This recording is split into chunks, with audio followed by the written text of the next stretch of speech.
Say It Loud Network presents Corner Table Talk. Hello, everyone, and welcome to this episode of Corner Table Talk. Today, our guest is the illustrious Marie Dutton Brown. Marie is a legend in the publishing business. She's a literary agent, an iconic editor.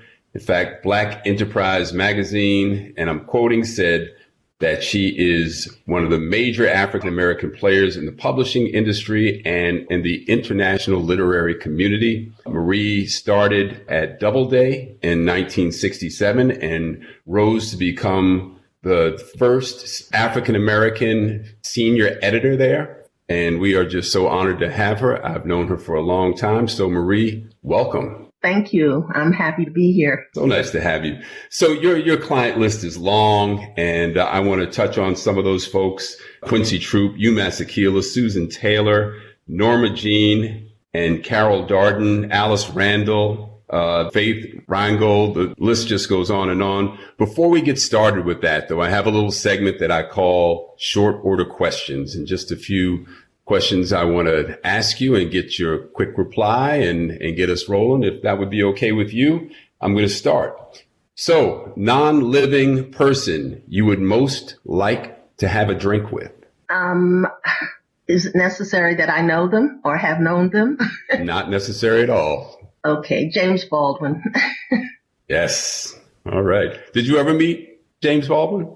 Not formally. I was just too reluctant, believe it or not, to go up to him and say hi. You know, I used to see him walking from Broadway to Columbus Avenue from time to time, and I also would see him at public venues, but I never introduced myself. I was just too intimidated by his wonderful, wonderful literature, and I regret that. So having this drink with him would be great. I bet he would have enjoyed your company too. Favorite New York City neighborhood? Well, there are two. Presently, it's Harlem. Formerly, it was the Upper West Side. And I guess that has everything to do with where I lived and live now. And how about your favorite local watering hole? Presently? Sure. Well, I don't hang like I used to. So, it's, a more relaxed environment. But, I enjoy going to Sette Pane and also to Maison Harlem. Oh, okay. What time of year would you say most inspires you? When do you feel like the strongest sense of inspiration? What time of year? Fall. Fall, yeah, autumn in New York. Right. Yeah. Can't beat that. Yep. Any books that you would recommend, or a book that you would recommend? Oh my goodness. That's really a tough one, especially these days, as we see more and more books being published. But I'd like to recommend a couple of my authors. One, the first would be Jeffrey Stewart's biography of Alan Locke, who was one of the real conceptualizers and originators of the Harlem Renaissance. He doesn't get as much credit as others, but Jeffrey's book is The New Negro, a biography of Alan Locke. And incidentally, in 2018, it won the Pulitzer and the National Book Award. And of course, my present favorite is Alice Randall's Black Bottom Saints. Yeah, well, that I can attest to, and I read that. But Jeffrey Stewart is a new one for me, so thank you very much for that. All right, last one. When editing or reading, do you prefer silence or do you have a little background sound going on? It depends. It depends on what I'm reading, but I've learned, having been an editor in New York City, in closed spaces, that the background sound is going to be there. And also having a family and having grandchildren, sometimes I don't have control over that, but thank God I can block out the sound and focus. I mean, I think that that's learned skill, yeah. It truly is. I can't read or write, for that matter, with any lyrics going on. I need purely mellow, like piano, instrumental, if I'm going to have anything at all. So I guess it is an acquired skill to work with noise in the background. So let's dive in. As I mentioned, I mean, Marie, you're an icon, and, we're really, really honored to have you. I've known you for many years. My father, Howard Johnson, was just the biggest Marie Brown fan that there ever could be. And I was just so delighted to reconnect with you recently. But I want to touch on something that Barbara Smith, who we lost last year, she said something about you in her book, B. Smith's Entertaining and Cooking for Friends. And she said that she thanked you for your foresight, vision, and patience. And for those of us in your orbit, we know that comes pretty close to who you are. I would add curious, because I know that you're a lover of books and you're an avid reader. Do you think that these descriptions come close to who you are? I would suppose so. Yes. I mean, I had to reflect for a moment, but I think that, each of those qualities is required in this business for various reasons. But I think that Barbara was, accurate in describing our experience together, as well as, my experience with any number of authors that I've worked with. And that actually was my next question. Do you think that those are skill sets that have enabled you to be successful in publishing, just generally speaking? Absolutely, because one must be patient. And it's a matter of patience that comes from both sides of the desk. The authors must be patient with a long process, much longer than they anticipate. And then I find that I must be patient with the authors, who are sometimes impatient, because of the process. So yeah, I think that probably is the greatest quality that one has to have if you're going to engage in any aspect of publishing, whether you're an author or whether you're an editor or an agent. I mean, it's the waiting game. Mm-hmm. And, I learned a bit more about the process of editing through my experience with Oxford American. But I would like to ask you the question, what is the job of an editor? Because my impression was that you write and they edit, which means they subtract. But that's not necessarily all there is to the job. So can you just describe a little bit about how you would view the process of editing, or the job of editing? Okay.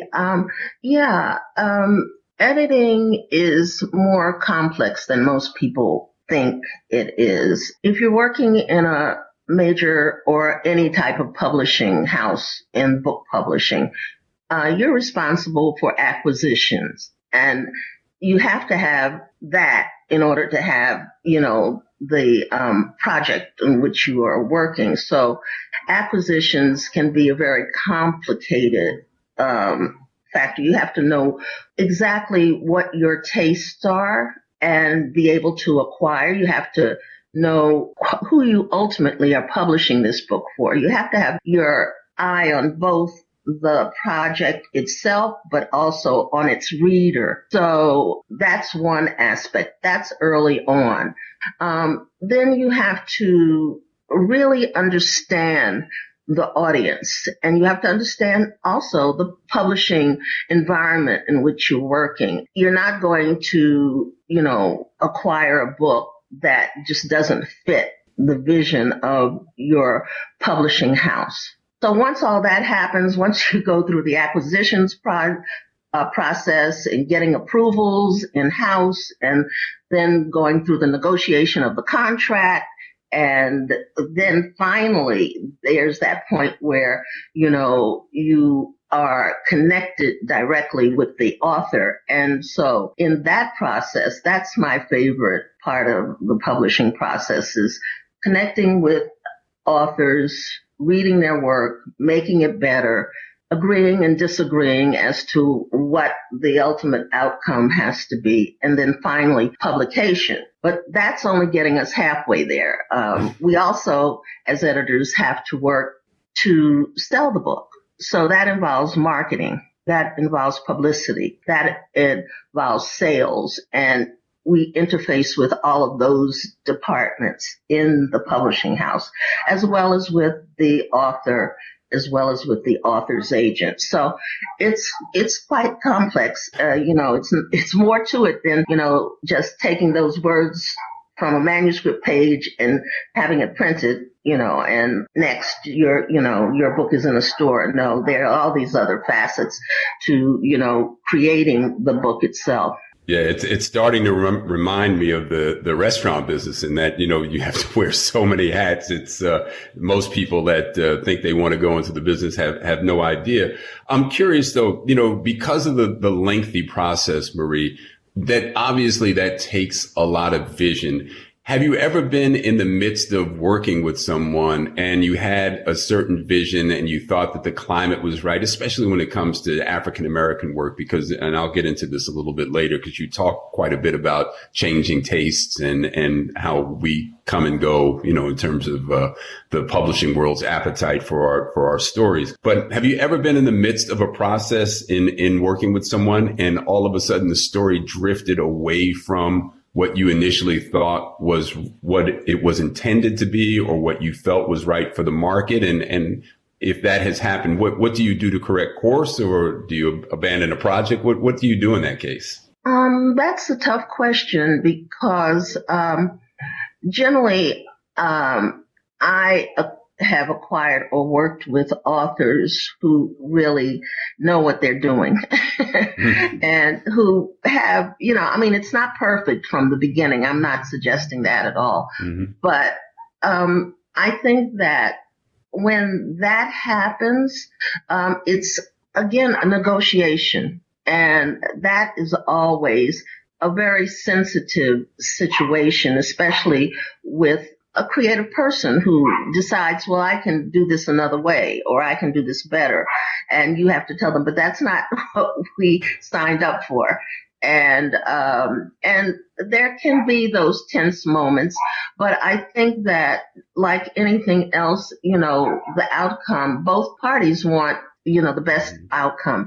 So it's give and take. It's, a compromise. It's a collaboration. And the best collaborations result in that kind of compromise for the best. It's not that you yield and say, okay, you can have your way, but, look out. Yeah, I get my way next time. Yeah. Yes, right. Yeah, I know in working with you on a couple of things, I felt the gentle hand of your guidance, but it was just that, it was gentle, and it was encouraging more than it was, commanding me to do something that you ordained. So I'm curious, with the amount of writers, and I know that you kind of, you stay low key these days, because if you opened your door and had your information public, that all you would be doing is answering requests for people that want to work with you. But how is no for you as an answer when someone has found you and has tried to engage you in their work? Is no an easy answer for you? Oh my goodness.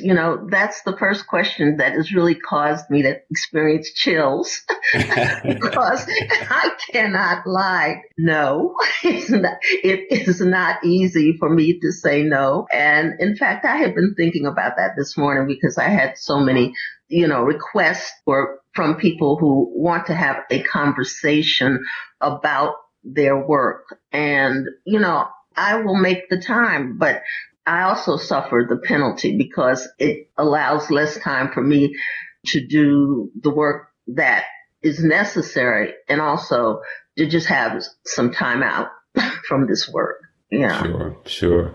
It's interesting too, Marie, because as fast as the world has gotten and technology's made everything available at our fingertips, and I'm sure in some regards that's made your job or the process of some of the work that you need to do easier. But reading takes time, right? Editing and analyzing material takes time. And that process can't move any faster than a human being, or in this case, than you can do the work. Is that right?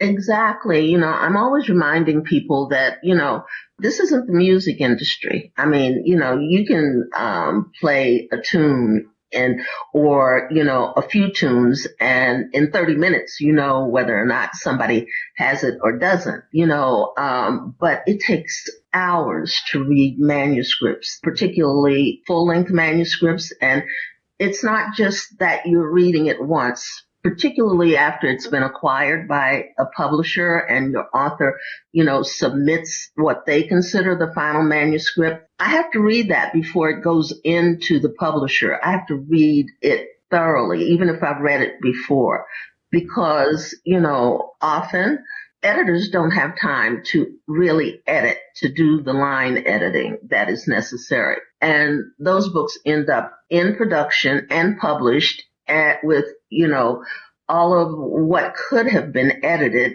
still, a part of that work. So I'm, constantly reading. I mean, in this particular season and era that we're going through now, I mean, people certainly have more time to write.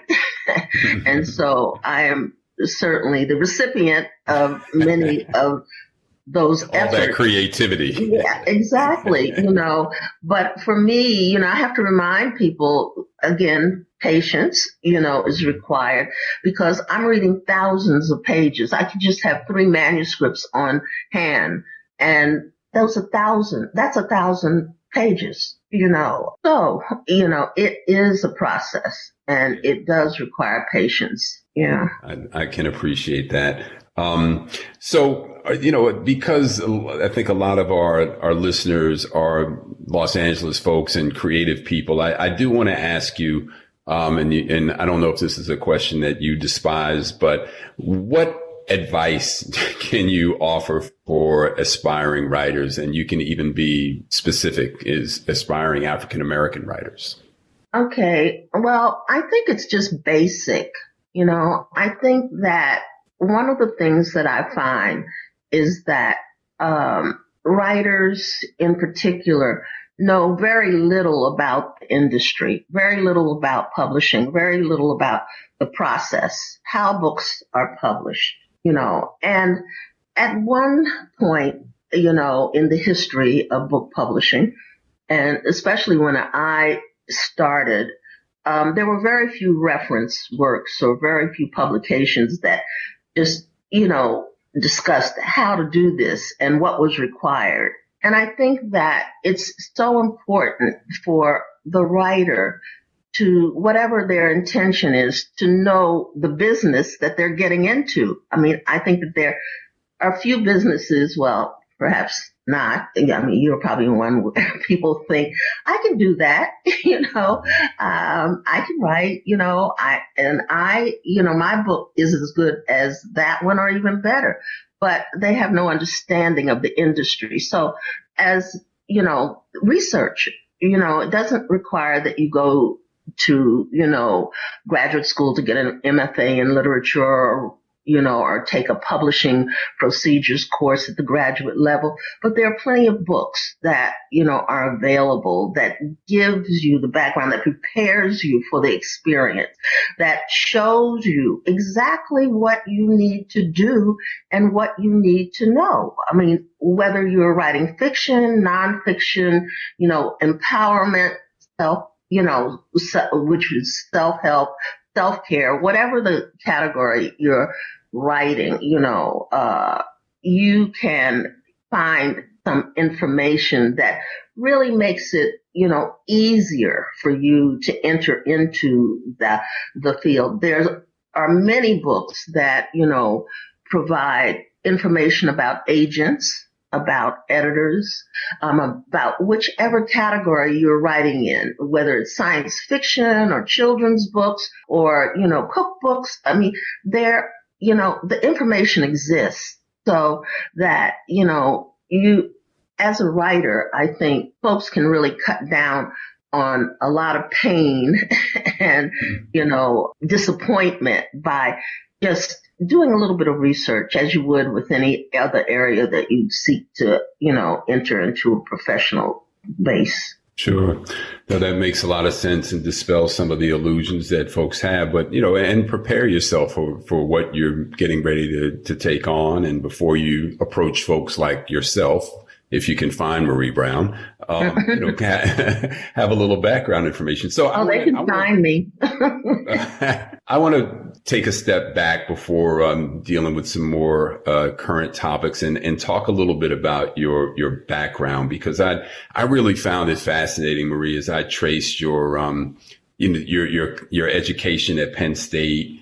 And just kind of looked at the dates that you were in school, and then you ultimately taught in the public school system. And those dates correspond with some very significant things that were happening, in history during the 60s. And I guess my first question is that you were part of the 1% of the student body of the African American student body in 1962. I believe the year that you graduated from Penn State.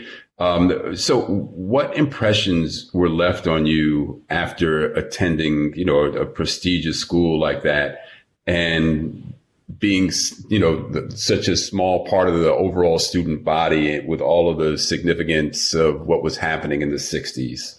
Well, Penn State being where it is and being a state university in Pennsylvania, in a sense, I was isolated.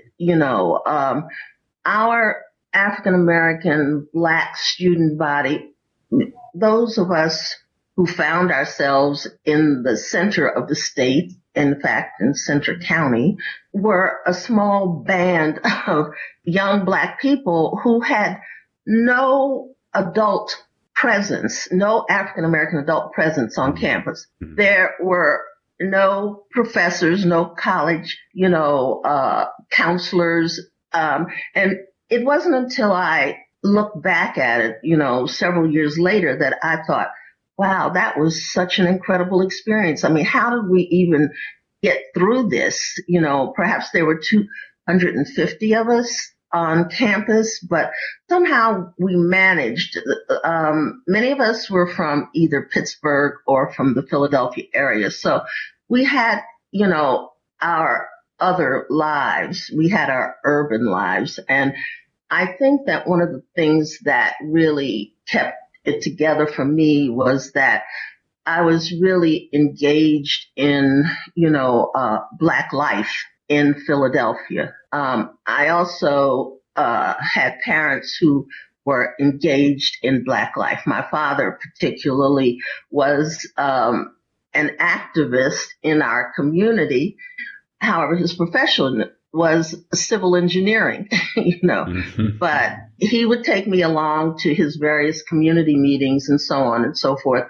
And he also was a member of an organization called Fellowship House. And Daddy was responsible for bringing Martin Luther King to Philadelphia in the early 60s, and together with the founders of Fellowship House, Marjorie Penny. And so, I was engaged in that aspect, which I think really strengthened me, for the journey. And your mom taught English. And yes, and my mother taught English at urban high schools in Philadelphia. And so the reading factor was always a part of my life, because I would read her books, the books that she had. And, that was really significant. As I think about it, the publishing aspects of my life, though, all of that was just accidental. I mean, it was kismet.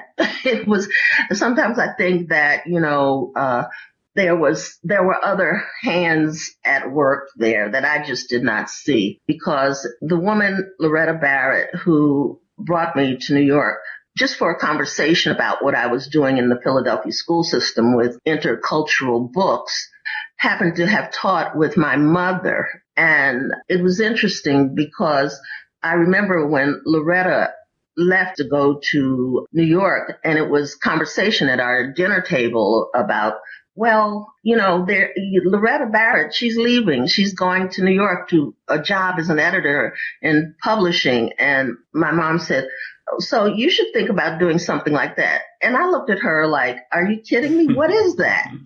What are you talking about?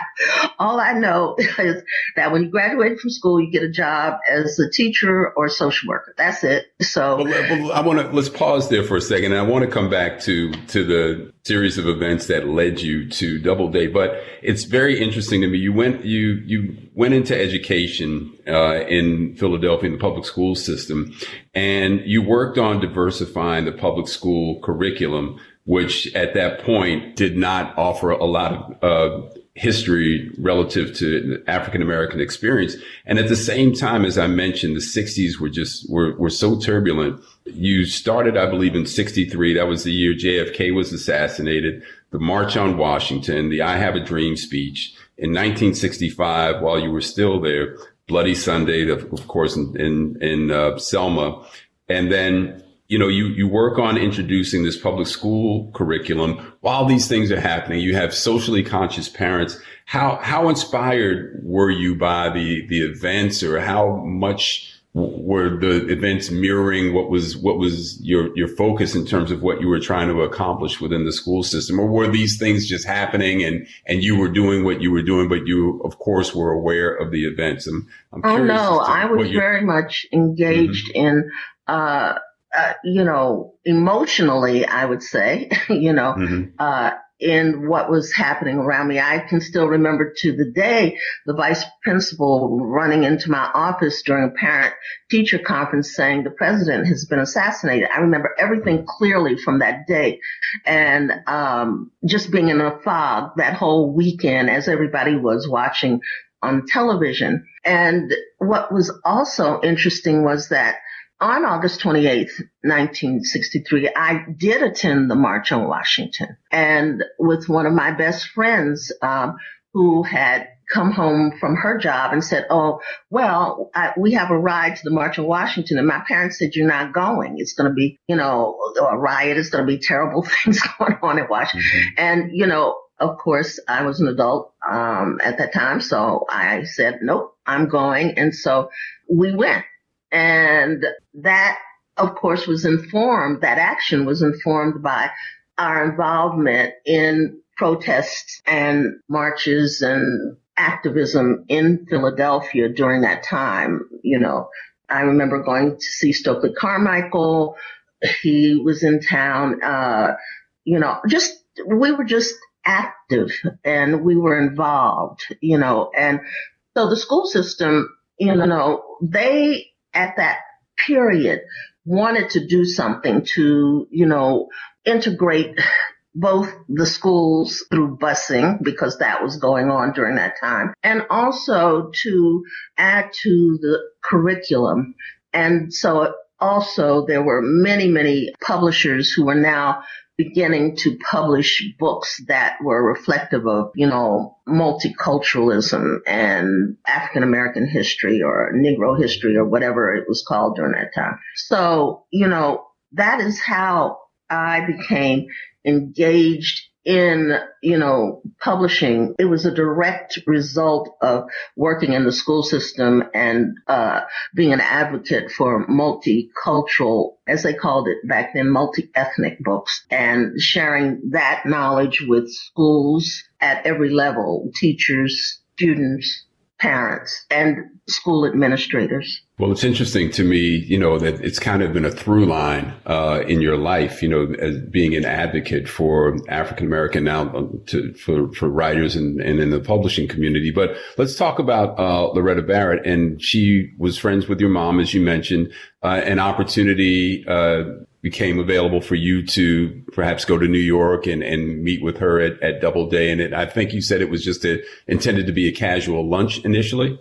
Yes. It was. Actually, Loretta had come to Philadelphia, back to Philly to talk about the multicultural books that she was working on at Doubleday, which were the Zenith books. And it was a series founded by Charles Harris, who perhaps was the first African American in book publishing in any kind of significant position. So she came to speak to our in-service group at the Office of Intergroup Education, and she discovered that I was Mrs. Dutton's daughter, and so she invited me to New York. Whenever I was in New York, we should have lunch. So, of course, I knew nothing about lunches in New York, but I called her when my best friend and I came over on our Easter break, because in the school system, we always had that week off. And I called Loretta. She invited me to lunch. And then we had a really fancy lunch at a French restaurant, first French restaurant ever. L'Aiglon. I'll never forget that. And I said, wow, this is something, 2 hours for lunch, And then she said, well, I'm not coming in tomorrow at Doubleday, but I'd love for you to speak to some people about what you're doing in the Philadelphia school system, with multicultural books. And I said, fine. And so I did go to Doubleday the next day, and I talked to them about what we were doing in the school system. And before I left, they said, would you like to work here? And I said, what? This is a job interview? Because in my experience, if you were seeking employment, you applied for a job. And in the school system, you took a test, and almost in every other professional opportunity for Black folks at the time, you took a test. So I said, okay, I'll think about it. And I went home to Philly, and I thought, well, I guess I can return to the school system if I don't make it here in New York. But I'll never have this opportunity again. So that was 1967. So that was in the heat of the civil rights era. And there I was working on Park Avenue, having never been in a skyscraper before. Living the dream. Now you took an apartment on the Upper West Side, and when I read this, it just shook my head. A $250 a month apartment you and a girlfriend shared. Did you choose the Upper West Side, or did it choose you with that $250 a month rent? Well, what happened was that Anne McLaughlin we lived next door to each other in Philly. We were best friends. We did everything together. And so Anne said, well, I'll go ahead to New York and I'll find a job. And she did as, an executive assistant at Columbia University. And then he decided that she had better look for an apartment. And I said, yeah, because, I'm going to move over in a month. And so she found this apartment on West 90th Street, a floor through parquet floor, 2-bedroom apartment, $250. Yep. And so I moved to New York, and that was it.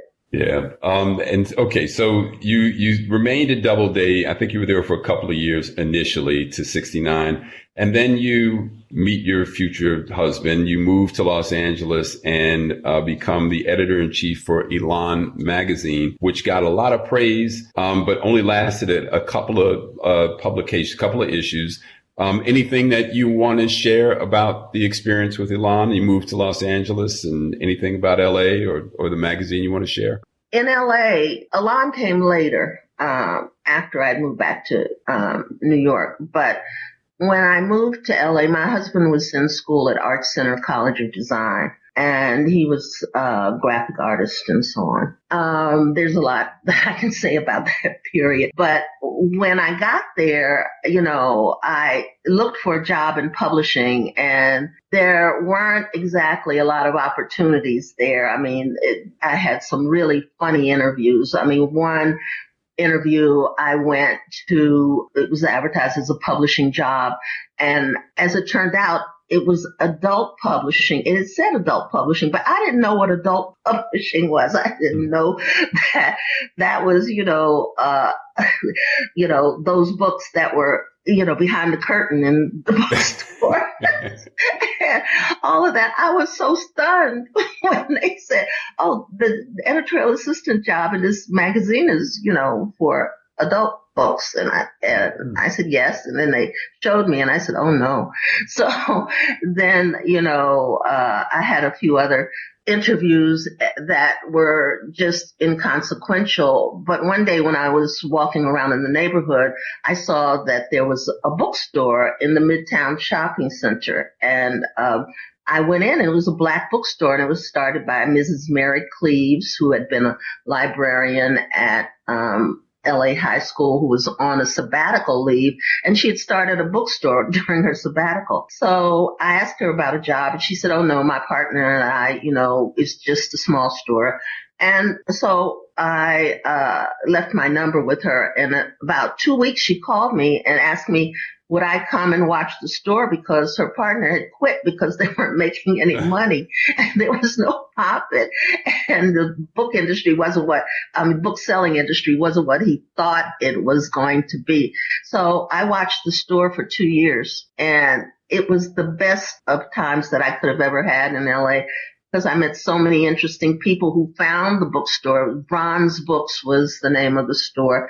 And, where was it, Marie? There I was. I ended up, in my world. And at that time, I also took on a freelance job as the editor of The Black Politician, which was a publication that was started by State Senator Mervyn Dimely in California. And so I was pretty happy, doing this, because I lived in the bookstore and I was also, doing this freelance editing job. Where was the bookstore located? Near San Vicente and La Brea, in the Midtown Shopping Center. This is just this little shopping mall. Yeah. Now, I moved to LA and stayed for 30 years. You moved and stayed for a couple of years. Obviously, the LA bug didn't last long for you. Well, what happened was, I just kept longing for my book publishing life in New York. And, Kenneth had graduated from Art Center, and then of course there was a major earthquake. So there was, not a lot of, prompting anyone had to do. I just said, okay, I'm going to go visit my mom. But then I knew I was never coming back. Right. So, you stayed at Doubleday for, about 10 years? Yeah, a little short of 10 years, because when I came back to the East Coast from LA, I was in touch with people at Doubleday, and they sort of recruited me again and asked me, would I like to have my old job back? And I said, sure, so I was, staying with my mom in Washington with my daughter. And I said, I will be there on the first thing smoking. So I did. I left D.C. and moved to New York. In the meantime, Kenneth was slowly making it across the country, driving. And I started back at Doubleday, in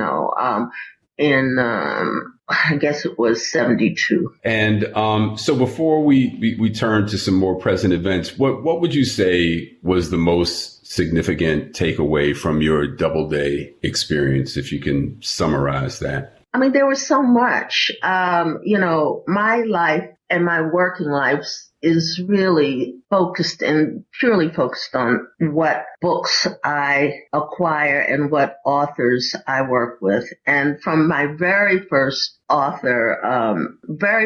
I edited was Vibration Cooking by Verda May Grosvenor. And Verda really became, such a friend. And if I survived that experience editing Vibration Cooking, I knew I could do anything. And she also knew it as well, because Verda, was quite, a character in her own right. And in addition to, being this wonderful, wonderful cook, she also was at the time that I was editing her, was singing with Sun Ra. So that had to be quite an experience for me. But subsequently, I worked with so many authors, and during that era in publishing, I was, all the way up to the time that I left in the 80s, I was able to acquire books that I felt filled a niche in, African American book canon.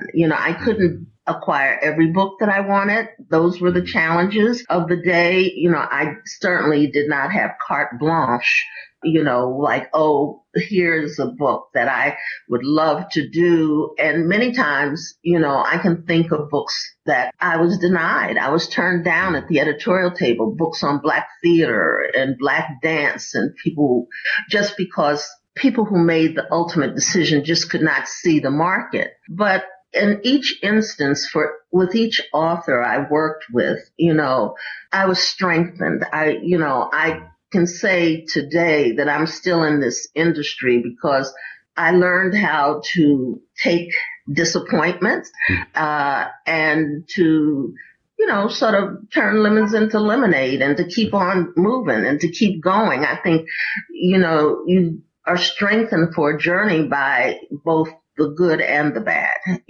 and many times I was the only African American in the room, and I learned how to manage that situation and also to adapt to what I could do. So many people came through and they just couldn't. They just couldn't take that, they couldn't take that kind of, disappointment that came with rejection. That adaptation, when you're the only one in the room, is a special skill, I think, that some of us develop out of necessity over time. So I can certainly relate to that.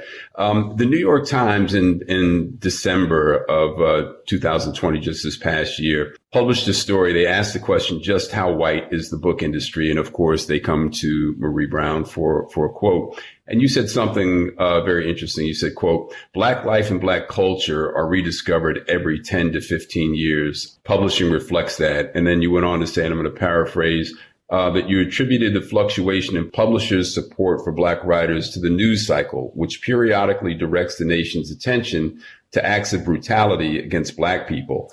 Publishers' interest in amplifying Black voices wanes as media coverage peters out because, quote, many white editors are not exposed to Black life beyond the headlines. What's your perspective, Marie, on what we've witnessed this past year and how it connects to these very insightful statements that you made, observations that you have? Yeah. I had to think about, you really said that, Marie?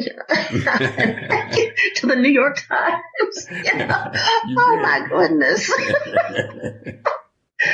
Oh, yeah. There was a lot of silence coming my way from around the industry. But anyway, aside from that, I was, online attending a webinar about book sales. Mm-hmm. And there's New York. It was really interesting to me because, they had all the graphs of the sales for 2020 in the various categories and, month by month. And when it came to the middle of last year, from June through, I guess, August, the summer months, the woman who was, conducting the webinar said, you see how book sales were so heightened during this Black Lives Matter moment, at which time I thought, here we go. There's a downside to that. This is really what folks thought and are thinking, that it's a moment. And one of the positive outcomes, because I always like to remain positive, otherwise I can't continue doing what I'm doing. But one of the positive outcomes is, yes, there are many, many more Black authors being published, many subjects that, before this moment would have not been acquired or, would not have found publishing homes. So that's a good thing. But on the other hand, there's a lot that is being published that is not good, that it's just being published because they think that, well, Black folks want to read this, and many white readers are discovering Black authors. But every book that's proposed doesn't deserve to be published. And what I know for sure is this, that when that happens and the sales do not meet the expectations, nor do the publishers profit from those books, guess what? They're going to look at the category and they say, well, we tried to do this and, these books, they didn't succeed. Not everybody's going to be, in that same category with, Isabel Wilkerson and Barack Obama. Right. So, But it's the constant grind of having to prove that there is a market, right? Exactly. But also to have books in print that we know culturally we would like to see and to read. If you're not in the room, then you can't explain who that audience or who that reader is. So generally, as Toni Morrison used to say, it's about the white gaze. And when that you get the nod from them, then that pretty much means, okay, well, it's a go. But often the books that are approved are about subjects that we already know about. We already, we know about Crispus Attucks. We also know, about certain quote unquote leaders and other aspects of Black life that they don't know, but it's always a discovery. We're always being discovered. It's been said, it's the term Columbusing keeps coming into the language when it comes to, Black folks. So, we're being discovered again. Yeah. You live in a historic neighborhood. I mean, Harlem has its own reputation, but even within Harlem, there's the community you live, Sugar Hill. And as you look around, Marie, around Harlem, and you see the effects of gentrification and the changes and, that the evolution and, money dictates a lot, and Manhattan real estate is valuable, and so is Harlem's real estate as part of Manhattan. But when you look around your community and Sugar Hill and Harlem, and you see the changes, and you've lived there for quite some time. So some of them you may welcome, some of the newer restaurants and cafes you may like. But do you sense an era that's disappearing and a culture that is going to be harder to locate? Absolutely. Yeah. We see that all the time. I mean, those of us who remain here and who have been here over time. I mean, just recently I was talking to a friend of mine and we were lamenting the fact that, the Lenox Lounge was gone and St. Nick's Pub was gone and, just any number of places, have disappeared. I mean, because of real estate.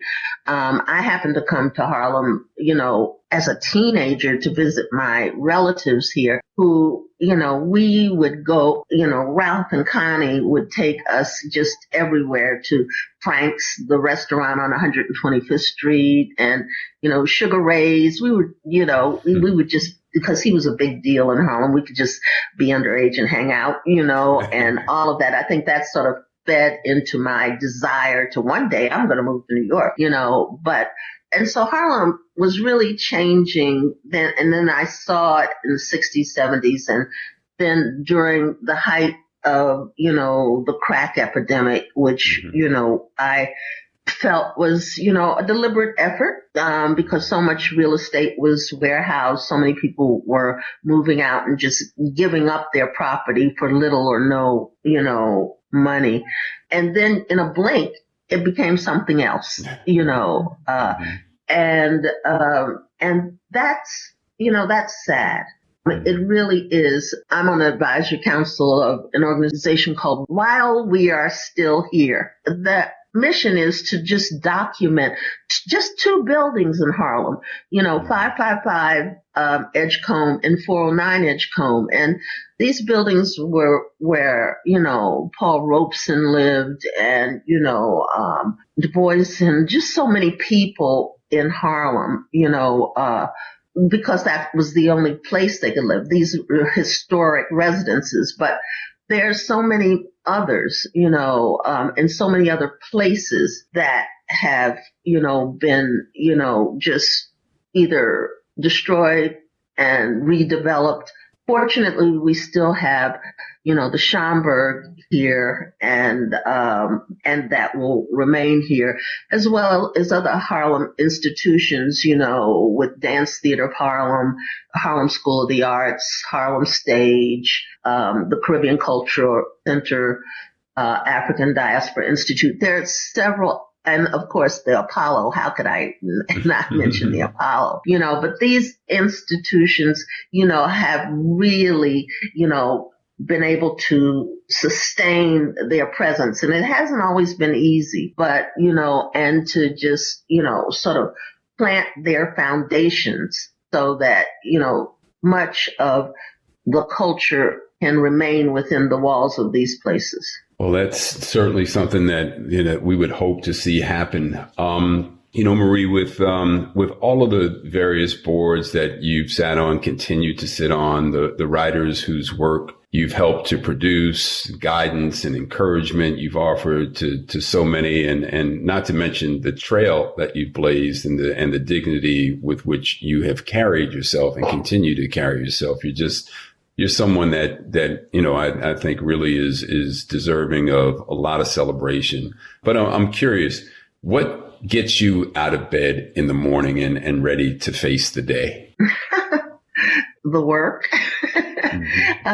The work, actually. And the fact that every job that I'm working on, every manuscript, every author, it's all different. It's, and it's exciting. I've never taken on any project that I was not excited about. I'm not a trend following, person. It has to strike a chord with me. I have to be really engaged in it. And because, there's a vast number of projects that I'm engaged at some place or other in its development, I can get excited about, any number of things. I also, am fearful. I'm, holding my head and saying, oh my God, how am I going to get all of this done?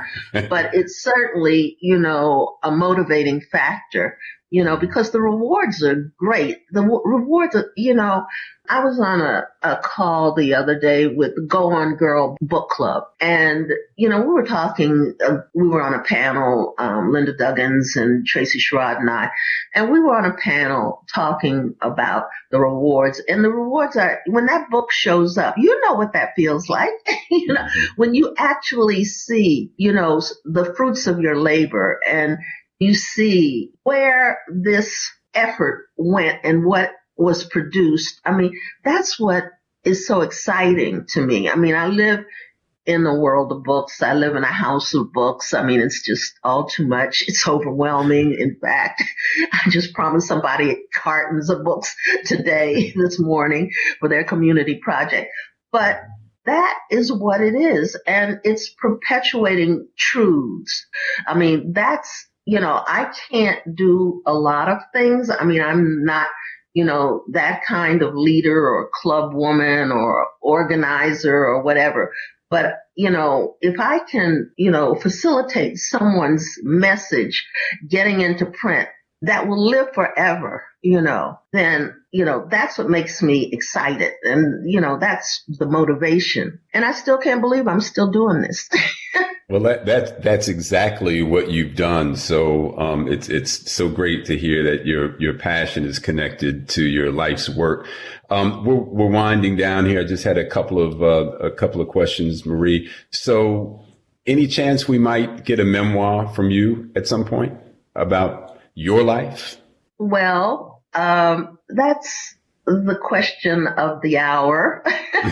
I have about five, people working on this memoir with me and urging me to, come on, Marie, let's just, do this. And I really, I have to commit to doing it because, and it's not so much out of my wanting to see my life in print, but it's the history that I know is important. And that's what is significant. And it's very sad to me that, here we are in 2021 and there is not a single volume available that tells anything about any Black person's life in book publishing, period, and that is what I do. This is what I've seen. And I was online at the Medgar Evers National Writers Conference discussion tribute to John A. Williams and to Paul Marshall on Saturday. And, the people on the panel included Mary Helen Washington, one of my early Doubleday authors, and of course Ishmael Reed, the iconic writer, and Linda Villarosa, and a few other people. And it just, I was just overcome emotionally just watching this panel on a computer screen. But what I realized was that I knew all of these people and I know them in a personal way. Even, the late John A. Williams and Paul Marshall, who they were characterizing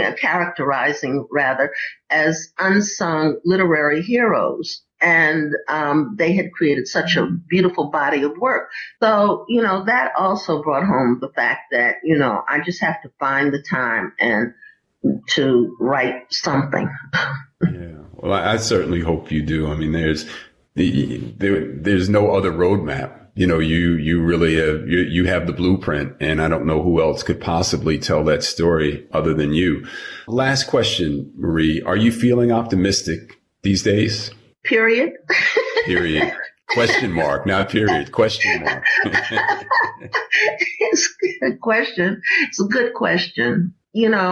I vacillate between being optimistic and also worrying about the future. I won't say that I'm not optimistic. I think that there's somewhere in between, the whole why bother, attitude. So, I remain optimistic just because I realize through history that there have been so many periods that as Black people we've gone through, and I think a lot about how we are exposed to so much via media, which makes it more apparent than it has been in the past. But, I also know that my history includes having grown up in the South, in Hampton, Virginia, and in Nashville, Tennessee, and during the era of segregation, and also being a student of history, knowing, the history of Black folks, all the way from the, coasts of Africa all the way through here. And recently I've been sort of focusing a lot on the Middle Passage. I mean, I've even allowed myself to go into that experience or imagine what it was. So I see that with effort and with, commitment, that progress is possible. And thus I don't allow myself to become a doomsday person, and I remain, in that particular mode, because if I didn't, then I wouldn't get up every day. I wouldn't do the work. I wouldn't be talking to you, if I didn't believe that I could see a brighter tomorrow or that my grandchildren could. I worry about all of it. I fret about all of it. I'm angrier than, I express, But at the same time, I just think that there are forces of good as well as forces of evil. And I think that, we can, move toward a brighter tomorrow without trying to sound all cliche-ish and everything. But I do believe in, a better day. Well, thank you. That's inspiration enough for me. And I'm going to leave it right there. And I truly thank you, Marie Dutton Brown, for your time today and your friendship and your guidance and just all of the work that you've put in over the years and the careers that you've guided and what you've made available to those of us who followed you and the general public and what we can read as a result of your work. So thank you and looking forward to that memoir. So get busy. Okay. Thank you so much. Thanks, Marie. All right, folks, moving into how we move with Ambassador Shabazz. Wow, Marie Dutton Brown. Huh? I know. Aren't you lucky? I mean, what a gift to capture her voice in this forum. It's so essential to chronicle people whose journeys are expressed as hers has been, as hers has lived. Mm-hmm. It's not just the work behind the scenes as an editor, but it's what her life brings to the table to support any author, because she allows that author, based on her own life's dimensions, to discover their own, express their own, and, when she gave the breakdown of what it takes, it's not just, submit a manuscript. It's really discernment, right? Because at the end of it all, at the end of 10 steps, you want to have a product that matters. And you have to be a real porous kind of person to have to live your life, the life of the author and the anticipated one of the reader. You're so right. And that's kind of what I was alluding to in my question to her about the process of editing, because in the little bit of work and interaction that I've done with her, I've experienced that it wasn't just the taking away process. It was the lens through which she has lived her life and through which she sees current events, and then helps you to elevate the story that you're trying to tell as a result of her experiences and her intellect. And she's amazing. It's being quadrilingual, right? So it may all be one particular idiom of language, but there's a social component that has to translate and move off the page and into the oasis or the space that the reader receives information, right? So I know that I can speak really conceptually a lot and abstract, but I have to make sure that I'm using colors and tones and words that doesn't confuse the reader, right? So you need someone who understands who you are without interfering with your palette, right? Without removing your palette. The palette is always key. And coming from a literary family, not always published, but it is part of like the gene pool that I grew up in. And, and when she talked about New York, every time I'm here, sheltered in place in a different locale of the United States, which has been wonderful and cozy, and it brings a lot culturally. But when I listen to someone kind of traverse New York, and Sugar Hill, I don't mean and I don't even mean the rat race of Manhattan. People think about New York, but I mean the depths of food and history and heart and beat that is really unyielding, even amidst gentrification. Notwithstanding, if you're there day to day, you can see the changes. But when you go and come back like I am, I can feel the bones of Harlem. I can feel the old narratives of Harlem. I can feel the gathering place of griots and storytellers ever present. That really doesn't change. We just have to update the generation, right? So how do we make sure that's coming about? And I remember about 4 years ago, people thought books were going nowhere, and now they've come back. People will crawl up in a chair and somehow or another, whether it's audiobook or paperback in one's hand, to hear the stories. And so when she talked about that, I thought about my traveling with my dad to work in Harlem, his early days in Harlem, which was just around the Renaissance, just after the Renaissance, and all of those eloquent writers that were there. I mean, it's endless. We know of the likes of Zora Neale Hurston and W.B. Du Bois and Langston Hughes, but, there are others. I mean, the more recent was Gwendolyn Brooks, but you have Alice Dunbar, who was the wife of Paul Laurence Dunbar. There are Claude McKay, depending on, what kind of things you are focused on. And it's endless. It just goes on and on and on. So when I think about that and journeying with my dad amongst the likes of the Adam Clayton Powell's, people who are historic now, but at the time they were just doing a day's work. Mm-hmm. They were just part of the culture. They were part of the narrative. They were day to day and connecting the dots between the Garvey era and the Adam Clayton Powell era. Sure.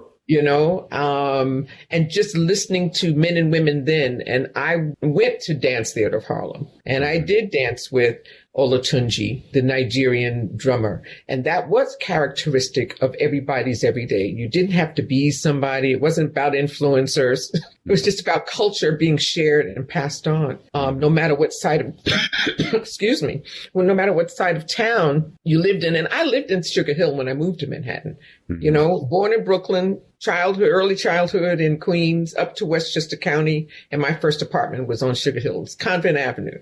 We'll talk about a health segment next time. So when you walk those streets now, when you go back to visit, you still feel some of the vibrations that you remember? Because story doesn't move. Memory, you and I talked the other day, and I was telling you that Ruby Dee once did a toast at a dinner, and she says, I'm not afraid of leaving because I know memory is something else, And memory is something else. I think the challenge is that the newer generation may not know enough about it. So it's really our task to connect the dots of a structure, of a building, even if there's a new swanky, cool restaurant or spot in there now. But what was there before? My 10th surprise birthday party was at Wells Restaurant in Harlem. And that in those days was likened to my mother choosing the cellar in the 70s. Yeah. Chicken and waffles. Chicken and waffles. They're credited with being the inventors of the combination of chicken and waffles. Only if you know it. So that's the key, right? So how do we tell these stories that move forward? And when I moved from Mount Vernon, New York, or Westchester, I was up in college in Briarcliff. And I moved into a Harlem apartment right on 140th and Convent. And history was around us all day long. Now, those people that I'm talking about were older. They were walking, not with so spry. But just like the corner table, you could pull up in a joint, in a bar, in a corner place and sit and talk and rap and understand and learn and know. My 20s were quite flavorful when I was on my own living in Upper Harlem and just navigating and absorbing all the things that I once experienced with my dad's space that suddenly was awakened again, to be around Percy Sutton, Lloyd Williams, who is the the founder or the presider over the Harlem Chamber of Commerce, who was a kid at 9 around my dad and then became his kind of chosen godson. Now he's about 80 and he's still the narrator of many things. No, I think, yes, there are changes. There's gentrification, but is it imposition or have we not connected the dots? And to Marie's point about some of these stories that don't get told, hopefully more will. And I'm just reminded of places like 22 West on 135th Street. These great kind of lesser known. 22 West was a very popular place if you knew anything about Harlem, but certainly not as well known as, say, Sylvia's, but just as important to the community. So that's the difference in about 15 years, right? So 22 West was where my dad had a booth. That was his spot. They know which booth was his. And he and Mike Wallace would go there on Wednesdays, every Wednesday. What a conversation that would have been to take part in. This was not the era of paparazzi. This was think tank. This is when Harlem was about think tank. Right. That's beautiful. Well, I think we should do a little Harlem segment. So let's put our thinking caps on about that. And I think we should revisit Harlem as a podcast and talk about, some of these places and, maybe get some insights from you as to, that Mike Wallace and your dad's story would be an interesting one to dive deeper into. So what do you say? We do that in an upcoming podcast, Harlem Revisited? I would love it. All right. Or to unplugged or whatever they say. Yeah. Unsung, unplugged. Ambassador Shabazz, thank you so much, and enjoy your day. You too. Thank you. Corner Table Talk is hosted by Brad Johnson, produced by Brad and Linda Ailes Johnson, coordinating producer Lauren Turner, theme music Life Goes On by Bryce Vine, executive producers Omar Thompson, Andrew Kalb, and Ken Johnson. Find the Corner Table Talk podcast wherever you get your podcasts. Follow, subscribe, rate, and leave a comment. Corner Table Talk is a Say It Loud Network production.